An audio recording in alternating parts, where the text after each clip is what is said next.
2006년 1월 16일 엄마가 미운오리 새끼를 읽어주셨다. 형제들과 다르게 회색 털을 가진 아기오리는 못생겼다는 이유로 놀림을 받았다. 괴롭힘받는 아기오리가 너무 불쌍했다. 근데 다음 해에 자신이 비친 물을 바라보던 아기오리는 자기가 새하얀 백조였다는 걸 알게 된다. 누가 못생겼다고 놀려도 아기오리는 소중한 생명이었던 거다. 제가 어렸을 적 읽었던 미운오리 새끼 이야기네요. 동화가 아이들의 주관과 창의성의 원천이 된다고들 하잖아요. 저도 아마 그때 미운오리 새끼를 읽으며 모든 존재는 못났다고 할 수 없어, 뭐 이런 기본적인 가치관을 형성했던 것 같아요. 나이가 들수록 저의 독서 감상문도 책도 점점 길어지고 복잡해지더라고요. 그럼 잠시 초등학교 때의 감상문도 엿볼게요. 2011년 4월 3일 구로야나기 테츠코의 창가의 토토. 문제아 취급을 받던 토토는 특별한 학교로 전학을 간다. 토토가 그 학교에서 생활하면서 특별한 친구들과 선생님을 만나는 모습이 너무 아름답다. 누군가는 이상하다고 할 모든 등장인물이 서로를 진심으로 이해하는 게 감동적이다. 창가의 토토는 오랫동안 여운이 남은 따뜻한 도서로 기억이 생생해요.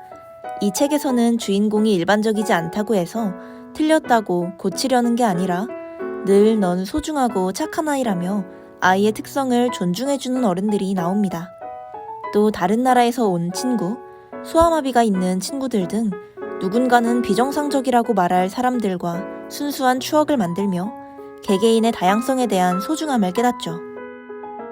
미운 오리 새끼와 비슷한 내용이지만 훨씬 더 복합적이고 현실적으로 정상과 비정상의 괴리, 그리고 그 괴리의 극복에 대한 고민을 할 수 있었던 것 같아요. 2018년 9월 5일 토드 로즈의 평균의 종말을 읽었다. 이 책에서는 세상에서 그 누구도 평균과 같을 수 없다는 것을 여러 연구와 사례들을 통해 보여주면서 평균을 무언가의 기준으로 삼는 우리 사회의 평가법을 회의적으로 바라보고 있었다.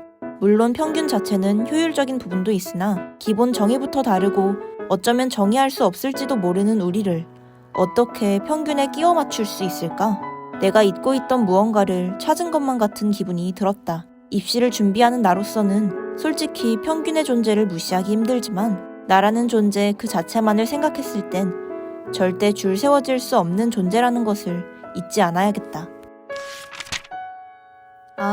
이 감상문을 썼던 때가 기억나요.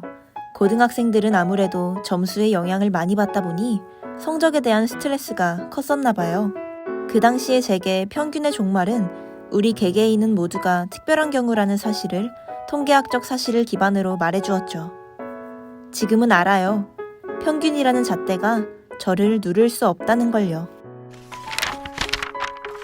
항상 어린아이일 것만 같았던 제가 이젠 어엿한 성인이 되었어요. 이렇게 나이별로 읽었던 책들을 쭉 이어서 살펴보니 상통하는 맥락이 보이는군요. 그건 바로 개성의 존중, 그리고 자기 자신을 사랑하는 마음인 것 같아요.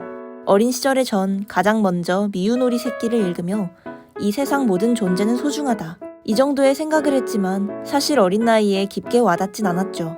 이후 창가의 토토를 보며 저 자신뿐만 아니라 타인의 가치에 대한 생각도 많이 바뀌었고요. 또 고등학생이 되어서 읽은 평균의 종말은 한창 입시에 지쳐있던 제가 스스로에 대한 가치를 잊고 살 때 옛날에 책을 읽으며 했던 다짐들을 다시 떠올릴 수 있게 해주었죠.